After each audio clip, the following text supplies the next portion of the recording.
Bonjour et bienvenue sur mon podcast Fais voyager ton entreprise. Comme tu le sais, à tous les semaines, je reçois des invités de marque. Cette semaine, on a quelqu'un qui est fort intéressant puisqu'elle est multipreneur, elle est amante des voyages, évidemment, et elle est ingénieure, mais on va parler aussi, elle est conférente volontaire. Qu'est-ce que c'est que ça? Fais voyager ton entreprise, le podcast commandité par Voyage Déductible qui organise des voyages, formations en immersion. Si tu aimes le podcast, je t'invite à le partager et à le commenter sur ma chaîne YouTube du podcast Fais voyager ton entreprise. Merci de faire partie de mon univers et c'est parti. Bonjour Chantal, comment vas-tu? Écoute, je tenais à te remercier pour ta belle invitation et j'adore ton intro. C'est comme je suis retournée 20 ans en arrière, la première fois que je suis partie en Afrique. Fait que oui, la coopération internationale, c'est tellement une belle façon de voyager. Ah, écoute, oui, mais c'est ça. Dans le cadre du concours Podcastron, qui est de faire un podcast avec les OBNL, ton nom m'a été suggéré par une amie à moi, Cindy, qui me disait, Lucie, je connais quelqu'un qui est au Québec et ça fait des années qu'elle a justement cette OBNL-là. Donc, le but, Chantal, c'est que tu viennes nous parler. Bon, là, tu viens de le dire rapidement. Ça fait 20 ans que tu as été en Afrique. Par où ça a commencé tout ça, ce projet-là? Raconte. Et tu parlais tout à l'heure que j'étais ingénieure. Ben moi, j'ai fait des études à Polytechnique en génie industriel. Mm-hmm. Puis, au début, j'avais commencé en génie alimentaire. Tu sais, j'avais un préjugé. J'ai dit, le génie, c'est pas pour les femmes. C'était pas évident. C'était pas nécessairement accessible. Mm-hmm. Donc là, j'ai commencé en génie alimentaire à l'Université Laval. Puis après 2 ans d'études, je me suis rendu compte que j'avais pas accès au stage de sciences et génie. Moi, je suis une fille de terrain. Mes parents, c'est des travailleurs communautaires. Ma mère est en nutrition. C'est des entrepreneurs d'âme aussi. Et j'avais besoin d'être en contact avec la matière, avec les humains. Okay. Fait que là, j'avais changé pour le génie industriel parce qu'il y avait plus d'ingénieurs industriels embauchés à l'époque en génie alimentaire. Donc, j'ai fait un passage jusqu'à Polytechnique. Et après 3 ans d'études, j'ai dit, bon, là, je prends 6 mois d'arrêt, là, puis je m'en vais faire un stage. Fait que c'était ça mon critère. Mon critère, c'était un stage de longue durée, 6 mois, parce que la plupart des stages étaient de 3 mois. Okay. Écoute, Lucie, le seul stage en avril-mai 2001, qui s'offrait de 6 mois, ben devine, c'était où? À l'extérieur du pays. Ah, bon indice! Au Burkina Faso. Oh, écoute, okay. J'avais 1 mois pour me préparer. J'avais jamais voyagé de ma vie. Je viens de la Gaspésie. Puis là, je m'en allais dans 1 mois pour partir. Je faisais 3 mois sur le terrain avec les femmes du Burkina, puis 3 mois au Québec. Mais bref, il fallait que je me grouille pas mal assez vite là, pour faire ça. Puis quand j'ai annoncé ça à mes parents, ils capotaient. Là, en 2001, j'avais 21 ans. Je m'en allais seule en Afrique. Bon. Fait que, tous mes préjugés étaient là. Puis je me suis même rasé les cheveux parce que j'allais faire pour des femmes. Je ne devais pas être attirante pour un homme là-bas. Écoute, tous les paradigmes, là, je les avais au coton. Fait qu'écoute, je pars, sac à dos, tête rasée avec mon beau look crocodile. J'avais un habit, c'était tellement laid, là, en tout qu'un look. Et je débarque à Ouagadougou. Ça a changé ma vie, là, Lucie, t'as même pas idée. Et je partais faire un mandat de coopération internationale pour aller faire la certification biologique du beurre de karité, qui est un gras végétal. À l'époque, il n'était pas aussi connu que maintenant. Il est dans tout maintenant, dans les gel douche, shampoing, savon, ce que tu voudras. Et j'ai vraiment passé par toutes les étapes du choc culturel. Là. Vraiment, tellement que je vais inventer mes parents à décider pour tourner. Tu sais, ça va loin dans ta tête, que ça va pas bien. Mais je te dirais que tout le passage, tu sais, de vivre le choc, ce choc-là est nécessaire. Ouais. C'est nécessaire pourquoi? Parce que ça te confronte à qui tu es, tes valeurs, tes origines. Donc, ça te ramène à ton identité. Tout à fait. Et tes peurs. Fait que là, tu affrontes tes peurs. Moi, j'appelle ça un saut en parachute, même si j'ai jamais sauté en parachute. Ça a été un de mes premiers sauts en parachute, de partir en Afrique seule. Mm-hmm. Et de croiser ces femmes-là avec une résilience incroyable. Je veux dire, ils font tout avec rien dans des conditions extrêmes. J'ai baratté du beurre de karité à 40 degrés avec un bébé dans le dos. J'ai emprunté le bébé d'une des femmes pour la soulager un peu. C'est quelque chose. Et, c'est pas très ergonomique comme position. Là. Non. L'expression, mais t'es quand même cul par-dessus tête. Il y en 2, carrément. Avant, tes bras sont comme le malaxeur. Puis je me rappelle aussi d'avoir fait des confitures à 52 degrés là, dans un local pour pas qu'il y ait de poussière puis qu'on n'avait pas d'air climatisé. Mais en tout cas, c'était un petit peu spécial. Puis un coup que je me suis ouvert à l'étranger à ces femmes-là, Lucie, il s'est passé quelque chose de magique. Puis c'est là le lien avec Cindy Dautin parce qu'on s'est connus via la filière Beurre de Karité au Burkina Faso avec l'ONG Le Ceci. Ça te quitte jamais vécu là-bas parce que tu as vu des choses difficiles, mais aussi que même si c'était difficile, ils lâchaient pas, ils étaient ensemble, ils trouvaient des solutions. Je te donne un exemple avec 1 000 $. Moi, j'ai ramassé 1 000 $ avant de partir. Je me suis dit, je veux laisser une empreinte, je veux faire quelque chose. Et là, il faut que j'aie de l'argent. Tu sais, je veux dire, moi, mon voyage, j'étais payé, mais j'avais rien pour faire quelque chose. Ouais. Fait que j'ai vendu des tartes au sucre sur le pavé de l'église à Grande-Vallée et mon père charriait les tartes au sucre du four de la maison que ma mère venait de faire, puis on vendait ça. J'ai vendu des tartes à 200 $. Les gens m'encourageaient, là. On serait pas payé de tarte aussi cher. Écoute, mais c'est The Tarte. Elle a voyagé, la tarte, parce qu'elle a permis de restaurer un site de production au complet de beurre de qualité. Wow. Tu sais, ce voyage-là, c'est pas juste un voyage pour aller apprendre des choses ou c'est pas juste des choses académiques. Tu sais, j'apprends la vraie vie. J'apprends les conséquences des changements climatiques. Moi, ça m'a déjà, à cet âge-là, allumé fortement que, mon Dieu, ces autres ont 2-3 degrés de plus. Tu sais, tu prends pas la météo au Burkina, là, il fait soleil tous les jours, mais quand il pleut, t'es content, c'est l'inverse d'ici. Nous, il pleut, il y a beaucoup plus de précipitations que de chaleur, fait que dans le fond, on veut tout le temps ce qu'on n'a pas. Hein? Oui, c'est ça. Nous autres, on pleure quand il pleut, puis eux autres, ils dansent, puis ils chantent quand il pleut. J'ai compris c'était quoi la danse de la pluie, parce que j'ai sorti pour danser quand il y a eu de la pluie après 6 mois. J'ai resté là plus longtemps. Parce que moi, je suis retournée 4 ans plus tard, mais moi, j'ai resté sur 2 ans après. Okay. Mais écoute, quand ça fait 6 mois qu'il n'y a pas eu de pluie, là, t'es content, là, de... oui. Ça danse de la pluie, t'es content, là. Écoute, puis le lien, j'aurais le goût que tu nous parles, le lien de ce que tu as vécu là-bas, qu'on va continuer de jaser, mais le fait qu'aujourd'hui, tu es une entrepreneur, c'est sûr que ça l'a joué dans ta façon d'être entrepreneur par la suite. Donc, ça l'a changé la personne que tu es et ta vision de la vie. Là. Ben, totalement, mais c'est grâce à l'Afrique que j'ai créé ma première entreprise, qui est l'OBNL Verger d'Afrique. OK. Verger d'Afrique. Oui. Parce que moi, je suis retournée 4 ans plus tard faire mon projet de maîtrise, puis j'ai croisé mon mari. Après 10 jours, j'ai eu un coup de foudre. Puis on s'était croisés en 2001 sans le savoir, mais en tout cas, bref. Et ça fait 18 ans maintenant qu'on est mariés. On est au Québec depuis 2007. Fait que je suis retournée en 2005-2006, dans la même période que Cindy Dautin, là, qui te réfère à moi, était pour le ceci. Et quand on est revenu au Québec, on se trouvait dedans inutile. Tu sais, à chaque retour aussi, là, parce que quand tu as vécu des choses, tu sais, vraiment à l'échelle humaine extraordinaire, d'arriver ici, puis t'écoutes la radio, puis ils se plaignent de la couleur de leur patio, je veux dire, c'est tellement anodin, là. Moi, je n'étais plus capable d'entendre parler de trucs superficiels, tu sais. Oui. Mais attends, petite parenthèse, là. Oui. Ton conjoint que tu as rencontré là-bas, est-ce que c'est un Africain ou c'est... Oui. Ah oui, OK, parfait. Entre-temps, la fille qui est partie avec un préjugé, puis je m'étais tout le temps dit, je ne vais jamais marier un homme musulman africain. Je suis partie les cheveux rasés en 2001. Je retourne plus tard, là, j'avais mes vrais cheveux. J'avais probablement un meilleur look, là. J'étais arrivée avec mon look d'habituel au lieu d'arriver avec un look par rapport qui était vraiment pas moi, là. Je m'étais comme... Ben là, je l'ai croisé, on a eu un coup de foudre, puis ça fait 18 ans qu'on est mariés, on a 5 enfants, puis c'est grâce à cette relation-là aussi que j'ai pu aller plus loin, parce qu'au-delà de la coopération, là, j'ai voyagé différemment, je suis allée faire un projet de maîtrise, je me suis mariée, je suis devenue une des leurs, j'ai resté là plus que 3 mois, j'ai fait 2 ans, fait que tu sais, c'est pas la même game, là, puis je devais faire juste 3 mois, mais parce que je l'ai croisé, l'amour, ben c'est ça. Au Québec, j'ai tout laissé tomber, j'avais fini mes cours. J'ai dit à mon père, je finis ma maîtrise sur 2 ans, j'ai un projet de coopération. Puis dans 2 ans, je déposais mon mémoire, puis je suis revenue mariée avec un enfant. Là, tu sais, c'est fou, là. Mais dis-moi, d'abord, à ce moment-là, qu'est-ce que vous avez ramené au Québec?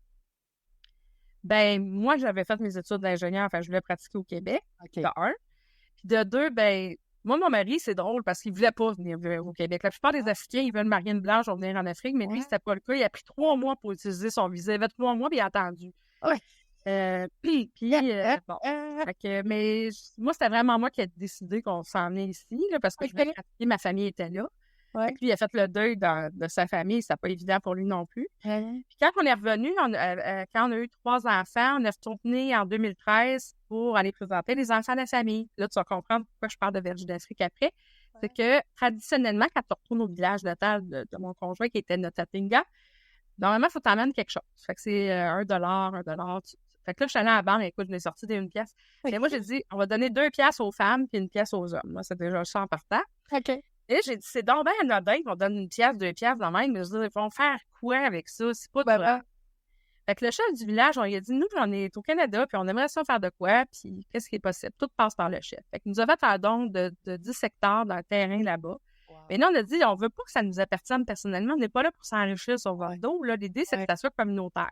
Fait qu'on a créé Verger d'Afrique.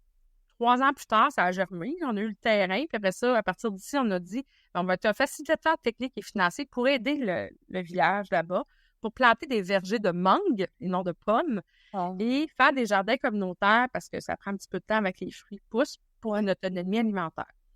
Fait que c'est de même que ça a parti. Puis après ça, on s'est dit, ben là, si on veut planter des arbres, faire des jardins, il faut avoir accès à l'eau. Si on veut avoir accès à l'eau, il faut avoir accès à des fonds pour faire un forage pour un château d'eau. Fait que là, c'est là que j'ai commencé à faire des demandes de subventions. J'ai eu 20 000 de Ron Kelly pour faire le forage. On a mis un château d'eau de 12 000 litres. Là, après ça, on a fait des systèmes d'irrigation. Puis là, il y a d'autres projets qui ont émergé de tout ça. OK. Parce que en faisant ce projet-là, l'OBNL, j'ai eu, pendant la pandémie, j'ai démarré 2 entreprises pendant la pandémie en économie circulaire, parce que là-bas, ils font tout avec rien. Ils n'ont pas le luxe de gaspiller. Quand tu es dans l'abondance, ton esprit, on devient un peu niaiseux, on gaspille. Non, on n'est pas un peu niaiseux. On est vraiment. Oui, c'est ça. On est vraiment, parce que je te dirais, tu sais, des fois, on se plaint, mon meuble, c'est pas la dernière tendance. Écoute, moi, j'avais fait envoyer des meubles là-bas, puis écoute, on avait équipé une villa pour recevoir des coopérants, on les trouvait beaux, nos meubles, là. On les trouvait vraiment parfaits. Puis, tu sais, je pouvais boire dans la même tasse de café tout le temps, mais je l'aimais, ma tasse de café, parce qu'au moins, j'en avais une. Mais tu sais, ici, quand t'en as 20, ben là, tu peux dire, wow, elle pas. On dirait que chaque chose, quand c'est dans une rareté, prend une valeur extraordinaire. Absolument. Je te donne un exemple. J'allais en brousse pour identifier les arbres pour le banc de carité, pour la traçabilité, la certification biologique. Et, écoute, on venait de là. Moi, j'étais sûre que j'avais bronzé. Ben non, j'avais 6 pouces de crasse en face avec la poussière et tout ça. Je prenais une douche, je revenais blanche. Tu sais.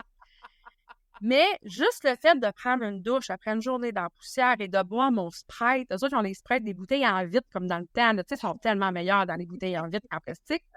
Un bon Sprite frette après une journée dans la poussière. Là. Écoute, moi, c'était mon 5 à 7 du soir, ça faisait mon bonheur. Je demandais rien d'autre à la vie que de boire mon Sprite après une bonne douche. Moment de bonheur. Moment de bonheur.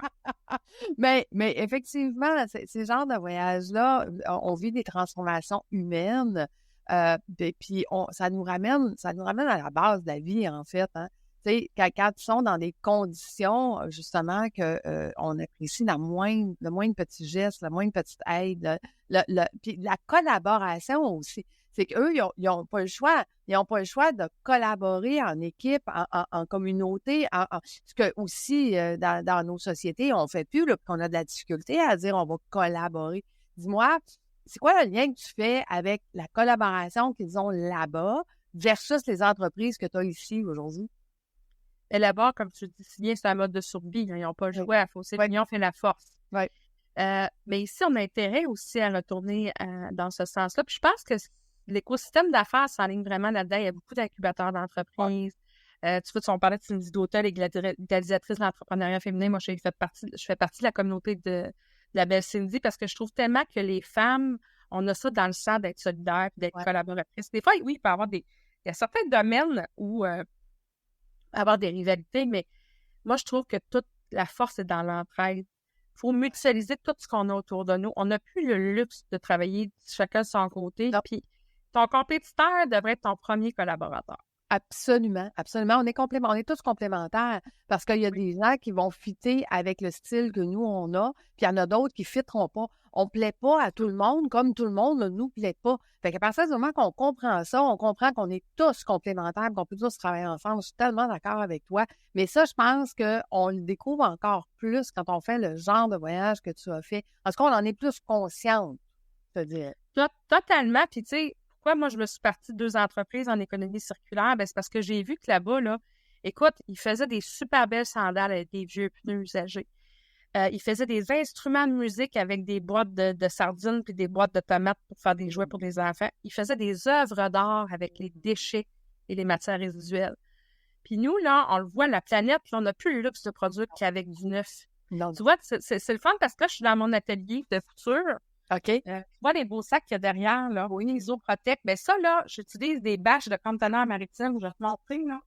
J'ai des bénévoles. Et pour ceux qui sont en podcast et qui ne nous voient pas, je vais mettre la vidéo sur ma chaîne YouTube de podcast Fais voyager ton entreprise. Donc, vous allez pouvoir voir qu'est-ce que Chantal est en train de nous montrer.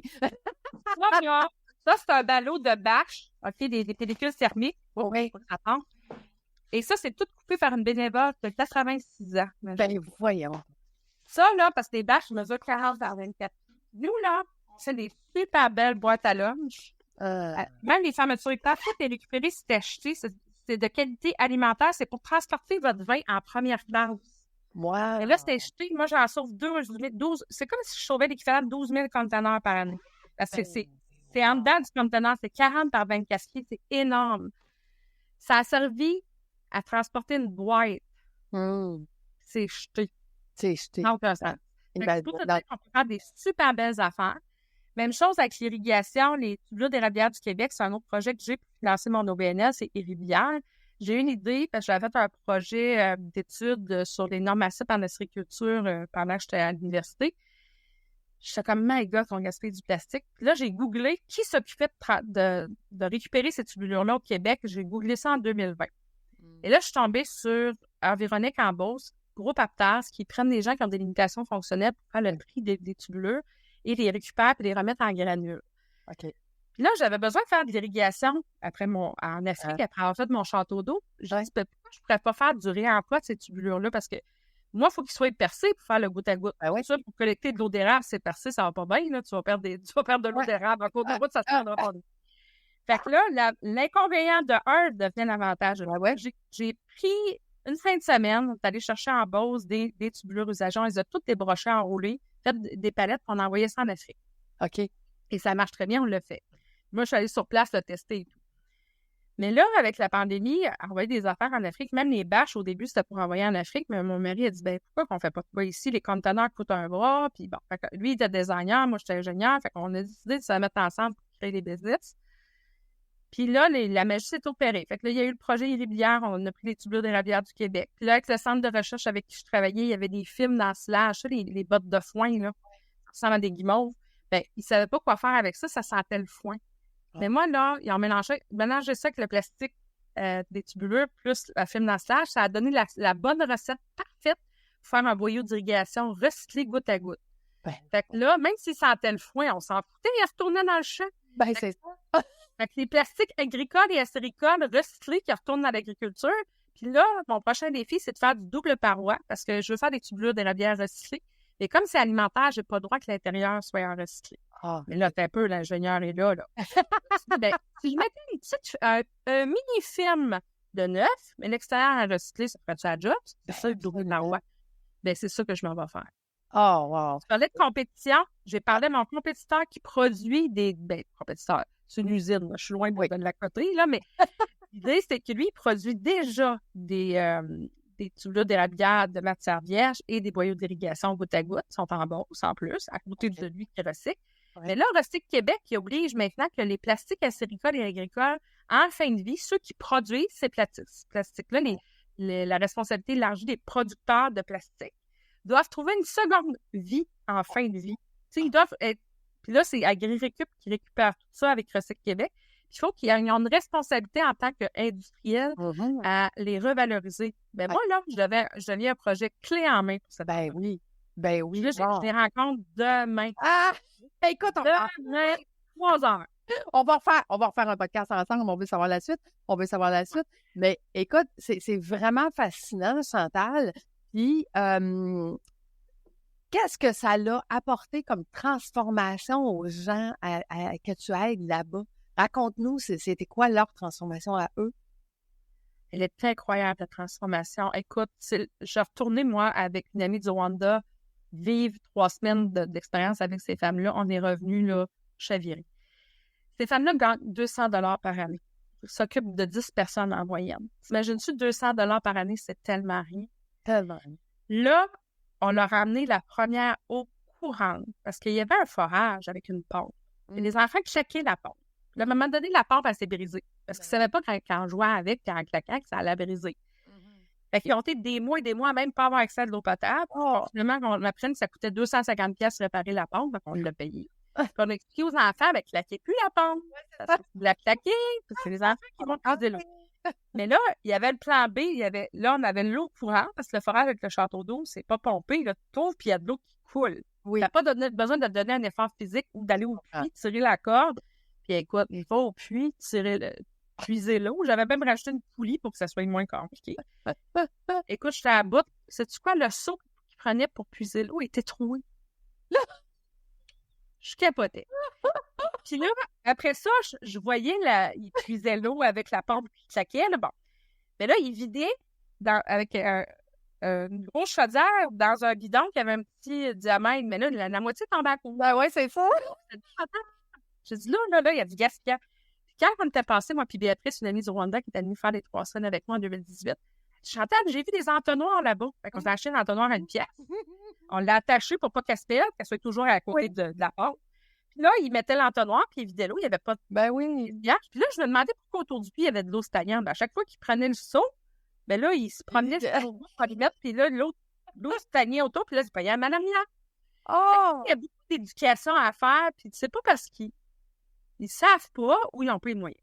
Ben, c'est ça, ils n'ont pas les moyens de changer le seau qui est percé, là. Ils n'ont pas d'argent pour en acheter un autre. Fait qu'ils font avec ce qu'ils ont, puis ils pensent bien faire. Fait que, tu sais, c'est comme, ils n'ont pas le choix, de toute façon. Ben, c'est ça, exact. Oui, c'est ça. C'est ça qu'on a fait. On leur a donné, même les femmes, on leur a acheté des seaux à compost. Ils ne savaient pas qu'avec les résidus mettons, quand ils calaient les arachides ou qu'ils faisaient peler les carottes, tout ça pouvait faire du compost. Fait qu'on a fait une fosse à compost qu'on mettait sur les jardins. Ils ne savaient pas. Eux autres, ils mangent des insectes là-bas séchés, mais pas broyés nécessairement. Fait que là, nous, Béatrice, son rêve, c'était d'aller leur montrer à cuisiner des biscuits à base de farine d'insectes, parce que c'est full de protéines, puis comme de la viande légère, puis pour que les enfants soient bien nourris. Puis ils n'avaient jamais cuisiné avec un four. Fait que là, nous autres, on était en brousse, on avait une villa, on a acheté un four au gaz, on ne peut pas avoir un four électrique, on n'avait pas le courant. Et c'est la première fois qu'elle cuisinait avec un malaxeur. On a broyé les insectes qu'il y avait à la station-service pour faire une farine spéciale. Là, ça sortait noir, bien entendu. Puis là, on leur a dit, ça, c'est une farine spéciale. On va vous dire à la fin, c'est quoi. Puis là, nous, on va y goûter en premier parce qu'on ne va pas vous penser qu'on vous empoisonne. Non, c'est ça. On a fait les biscuits avec la pâte d'arachide. Écoute, c'était tellement riche en protéines. Là. Écoute, je pense que j'aurais pu manger. J'ai mangé 2 biscuits, j'aurais pu toffer 2-3 jours sans manger après. OK, moi qui mange juste des protéines, mais ça se vend ici, cette affaire-là? Des farines d'insectes, oui, tu peux en acheter dans les épiceries. Il y en a des farines d'insectes. Oui. Ben oui, tu vas dans les rayons plus spécialisés ou les boutiques d'aliments naturels. Farines d'insectes, maintenant, il y en a partout. Même, ils vendent des bartendes avec de la farine de grillon au Québec. Ben, tu sais, voyons donc. OK, là, je vais aller chercher ça. Ça raconte. Oh oui. C'est ça qui a moins de gaz à effet de serre. Une fourmi qui pète puis un bœuf qui pète. Non, c'est ça. Pas de même. On sauve la planète et on se nourrit en plus. Écoute, Chantal, c'est vraiment fascinant.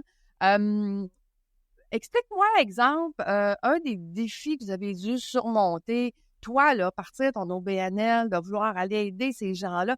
Ça va être facile, là. C'est pas si facile que ça, partir tout ça pour faire ça. C'est quoi tes défis? Ben, il y a eu des défis au début de se faire connaître et de créer notre réseau. On a quand même beaucoup de gens qui ont été généreux, qui ont donné beaucoup de leur temps. Là, vraiment, les bénévoles qu'on a eus sur notre route ont été formidables. Il y a les familles de Mers qui font les tomates de Mers, les produits horticoles de Mers qui ont été la parrain de Verge d'Afrique. Je te dirais le plus difficile, nous, on avait déjà un bon contact sur le terrain. C'est facile de transférer les fonds, qu'il y ait des actions rapidement pour que l'argent est à la bonne place. Ça, je te dirais, c'est un de nos bons coups, là, d'avoir un bon réseau. Ouais. Mais ce qui a été difficile par la suite, c'est le terrorisme qui s'est installé dans le pays, malheureusement. Fait que là, on ne pouvait plus envoyer de volontaires. Fait que moi, j'avais un projet avec Ingénieurs sans frontières. OK. Puis, j'avais 5 billets d'avion payés. Puis, 2 mois avant qu'ils partent, j'apprends qu'on ne peut plus les envoyer pour question de sécurité. Puis, c'est bien correct aussi. La sécurité prime surtout. Ouais. Mais là, j'ai dit, mon Tadine, c'est pas vrai que je vais perdre ces 5 billets-là. Fait que là, j'ai dit, qui est intéressant? Parce que, tu sais, la sécurité, c'est vrai qu'elle était pas top, mais elle était pas aussi pire que maintenant, là. Moi, j'étais à game d'y aller. Tu sais, chacun ses risques propres et risques, mais c'était quand même des risques calculés. Tu sais, moi, je connais la famille. Voilà, c'est ça. Quand jamais la même route, tu sais, faut être vigilant, là. Je dis pas de... Moi, je suis allée 1 mois avec la Charbonneau, ça fait s'enlever, là, et du blé, quand je suis partie avec la belle Béatrice. Béatrice est venue avec moi, mais Béatrice était noire, là, je veux dire, elle vient du Rwanda, mais ça fait longtemps qu'elle est au Québec. Fait qu'il l'appelait quand même la Nastara, la blanche, parce qu'elle était, elle avait l'accent québécois, mais bon. Mais bref, moi, le défi que j'ai eu, c'est de ne pas perdre des opportunités comme ça. Fait que moi, je suis quand même allée, puis j'ai un groupe d'amis qui est parti avant moi, parce qu'on devait partir 5 femmes le 5 septembre 2018. Ouais. Mais moi, le mois de juillet, je me suis cassé et la cheville et la jambe en partant d'une petite mortage chez Némi. Bon, fait que, tu sais, je n'étais pas prête à partir, j'ai été opérée 2 fois. Fait que je ne pouvais pas partir le 5 septembre. Fait que là, le défi que j'ai eu, c'est d'envoyer des gens sans moi là-bas, qui étaient partants pour y aller, le côté sécurité. Ouais. Et j'ai négligé l'aspect du choc culturel. Ben, pas négligé l'aspect du choc culturel. Il y en a qui avaient déjà fait de la coopération, mais ensemble, le groupe, il aurait fallu que je sois là pour les guider, plus au niveau culture. Oui. Parce que là, ils se sont mis à... Tu sais, quand tu as un choc culturel, des fois, tu viens un peu bizarre, là. Fait qu'ils ont fait des affaires que ça fitait pas, là. Okay. Et je te donne un exemple. Tu sais, des fois, c'est de la peur, le préjugé. Tout le village était venu à pied les accueillir à la villa quand ils sont arrivés dans l'après-midi. Ouais. Mais eux, voir tout ce monde-là arriver d'un coup sec, dans un contexte d'insécurité, ils ont eu peur. Fait qu'ils ont mis à porte. Non. Ils n'ont pas mis à porte dans le sens de je ne veux pas te voir parler nécessairement, mais ils n'ont pas vu la valeur que ce monde-là va marcher des kilomètres pour leur dire bonjour. Ouais. Fait que ça a été un manque de respect.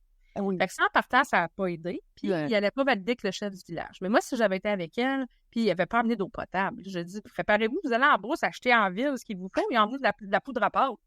Je veux bien, quand vous allez faire des biscuits avec les femmes, amenez-vous au moins de l'eau, puis je sais pas. C'est ça. Tu sais, quand... Bon. Fait que, tu sais, des fois, il ne faut jamais rien prendre pour acquis. Okay. Fait que moi, ça a été dommage parce que ça a gâté un peu la relation. J'ai réussi...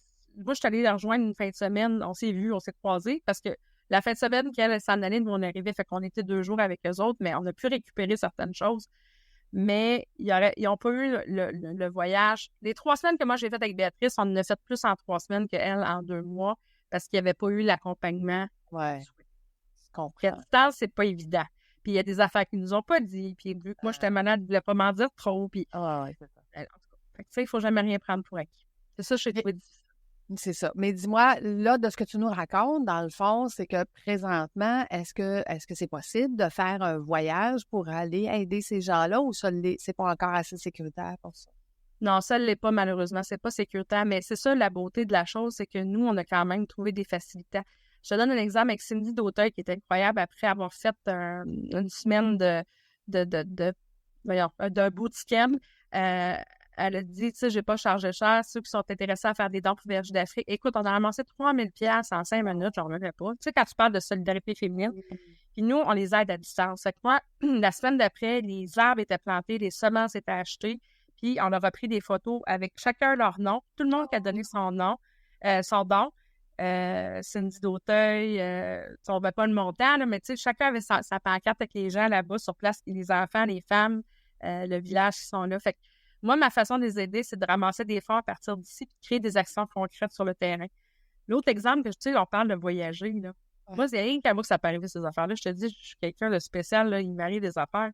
J'ai dit à Béatrice, tu vas venir avec moi, ça va rien te coûter pour aller au Burkina. Effectivement, nos billets étaient payés. Mais ce qu'il faut savoir, quand on est parti, moi et Béatrice, moi, j'avais ma botte orthopédique. On arrive à Air France. Moi, je dis, ben regarde, on a une lumière qui a payé les billets. Je dis, on est VIP, salon VIP Air France. Là, la madame, elle dit, je suis pas sûre. Puis là, je suis allée voir l'autre madame, je dis, mais on dit que oui. Fait que finalement, on a bénéficié de tout ça. Puis l'avion est en retard parce qu'il y a eu un autre avion à Paris qui a accroché un autre avion sur le tarmac. Okay. Tous les vols en Afrique ont été décalés. Uh-huh. Mais là, ils nous ont remboursé un billet qu'on n'avait pas payé. L'argent est rentré avant même qu'on revienne. Mon mari dit, t'as reçu un chèque de 1500 $. Ouais. Tout ça dans le compte conjoint, j'achète un moulin à farine. Tu sais, c'est fou, là. Je pars 3 semaines en Afrique. Il arrive tous ces enfants-là, ça me coûte rien pour y aller. En plus, on se fait rembourser, moi, puis Béatrice, puis on a remis l'argent. Béatrice, elle a acheté un lampadaire à énergie solaire. Elle avait perdu un de ses fils. On a fait une activité spéciale en l'honneur de son fils. Guillaume. Puis on a vécu le plus beau voyage. Ils nous ont donné 11 poulets en 3 semaines pour nos bonnes actions. Wow. En tout cas, c'est capoté ce que j'ai vécu. C'est le plus beau voyage que j'ai fait, c'est avec Béatrice. Okay. On est parti le lendemain de l'Halloween. J'avais même des bonbons d'Halloween pour les enfants. Wow, c'était le plus beau 3 semaines, même si c'était dans un contexte d'insécurité puis qu'Edith Bliss s'est fait enlever un mois après. Là. Ben, moi, je ne regrette pas d'avoir été là. Puis tellement le plus beau voyage de ma vie. OK. Écoute, Chantal, ce que j'ai le goût d'offrir à nos auditeurs, c'est que, premièrement, on va mettre un lien pour qu'ils puissent faire des dons, OK? Oui. Et tous les dons qui seront faits grâce au podcast de Fais voyager ton entreprise, j'aurais le goût qu'on fasse quelque chose, moi puis toi, significatif. Donc, de prendre cet argent-là puis d'acheter quelque chose qui est gros, là, qui vaut cher. Puis moi, ben, écoute, je m'engage à, quand on sera capable, quand ça sera sécuritaire pour le faire, d'aller avec toi là-bas pour aller leur présenter le fameux, la fameuse chose qu'on achète ou peu importe, là, pour aller leur donner. Parce que tu sais qu'en tant qu'agence de voyage, ben, je vais t'offrir les billets, évidemment, mais j'aimerais ça participer à ça, d'aller là-bas, d'aller avec l'argent qu'on va accumuler, puis de faire quelque chose, à grande échelle, dire, ben tout ce qu'on va ramasser, peu importe le montant, ben ce montant-là va servir à quelque chose de plus gros, de plus, tu sais. Fait que moi, je m'engage à ça, en tout cas. Wow, c'est tellement une bonne idée. Qui s'engagent à nous donner des sous, on va prendre tous ces sous-là, on va faire un lien spécifique pour eux, puis à ce moment-là, ben on fera quelque chose de gros. Puis je suis très présente sur les médias sociaux, donc on va vous montrer. On va vous montrer sur place c'est quoi que ça a fait, puis c'est quoi que ça a changé dans leur vie, puis c'est où est-ce qu'est allé votre argent, et 100% de l'argent va aller à ce projet-là. Totalement. Donc, moi, je m'engage à ça, et garde, ça sera à toi de me dire, ben écoute, là, c'est pas sécuritaire en ce moment, donc on verra au fur et à mesure des mois et des années quand on peut y aller, mais on va y aller. On va y aller. Puis là, ce qui est rassurant, ils ont quand même renversé le gouvernement, puis c'est l'armée qui a repris le dessus, mais je te dirais que c'est très positif parce que celui-là qui est là en ce moment, il connaît c'est quoi, parce que c'est beaucoup la France qui s'est mis là-dedans, parce que ça a créé des conflits. Mais moi, j'ai bon espoir que ça va se stabiliser. On le voit déjà par rapport à 2 ans. Puis c'est sûr que les besoins, là, il y en a plein, là, tu sais, comme le moulin à farine, on en a acheté un, mais le moulin à farine, là, si tu savais combien ça peut leur procurer, parce que les autres, ils peuvent louer à moindre coût pour l'entretien du moulin au village avoisinant. Puis ils font tout avec la farine. Si tu as de l'eau puis la farine, là-bas, ils appellent ça le taux. Tu le mélanges, l'eau, ça nourrit ton ventre. Fait que, tu sais, moi, ce que j'aurais envie de faire, c'est un autre moulin à farine. Un peu, tu sais, je te parlais du 1500, 2000 pour un moulin à farine. Moi, je pense de rajouter un moulin à farine avec tout ce qu'il y a à produire, de la quantité de gens qu'il y a là. Je pensais de leur offrir une sécurité alimentaire. Fait que moi, j'aurais le goût qu'on se lance un autre moulin à farine, puis que je te fasse vivre exactement les mêmes 3 semaines que j'ai vécu avec Béatrice. Écoute, c'était capotant ce que j'ai vécu avec cette femme-là. D'ailleurs, je vais la visiter samedi à Racine, elle vit à Valcourt, pendant Valcourt. On s'en parle tout le temps. Je te dis, c'était le voyage. Tu sais, j'en ai fait des voyages en Afrique, mais c'est là, le côté humain. Puis à chaque fois, ce qu'on faisait, on faisait venir des groupes de femmes, OK? C'est ce que je dois te proposer. Ouais. On faisait venir 6 femmes par jour. Il y avait 3 plus vieilles, 3 plus jeunes qui avaient des bébés. OK. Fait que là, on commençait tout le temps avec les femmes qui avaient des bébés parce qu'ils venaient des allaités. Fait qu'ils commençaient. Puis après ça, c'est les plus vieilles qui s'occupaient pendant que les femmes faisaient. Puis après ça, on finissait avec les plus vieilles. Puis, on les gardait à Disney. Ils passaient une journée avec nous autres. On allait les chercher. J'avais un véhicule que j'avais acheté avec un 10 000 $ que j'avais eu de L'Oréal Paris. Ouais. Fait que ce jour-là, j'ai dit, là, vous ne marchez pas au soleil. On va vous chercher en gros 4 par 4. Climatisé, vous êtes VIP. Là. Vous méritez ça, là. Ouais. Là, en plus, vous avez des courses à faire là, au marché. C'est le char, vous ramenez vos courses, on va vous reporter. Puis, en plus, nous, on paye tout ce qu'il faut pour le lunch. Puis, tout ce qu'on va fabriquer ensemble, vous les ramenez pour faire déguster à vos familles. Fait que les biscuits, ils ont ramené pour les enfants. On ramassait des vieux bijoux de nos amis. On leur donnait chacun un bijou qu'ils choisissaient parce qu'on les nettoyait comme il faut, des beaux bijoux là, qu'on ne prend plus. On amenait ça en même temps dans nos valises. Les bonbons d'Halloween, ben, sauce du chocolat, là, eux autres, ils gardaient les caramels. Ils ont dit, on va donner les bonbons aux enfants, mais les caramels, on les veut pour nous. Faut oublier qu'ils aiment le caramel. Puis, après ça, ben, tous ceux qui avaient participé, on a fait ça pendant 1 semaine. 6 x 5, on a formé 30 femmes comme ça. Ils ont vécu 5 journées incroyables avec nous autres, comme nous avec elles. Puis on mesurait avec les contenants qu'il y avait. On disait une boîte de yogourt, c'est tant de cuillères à table, un quart de tasse.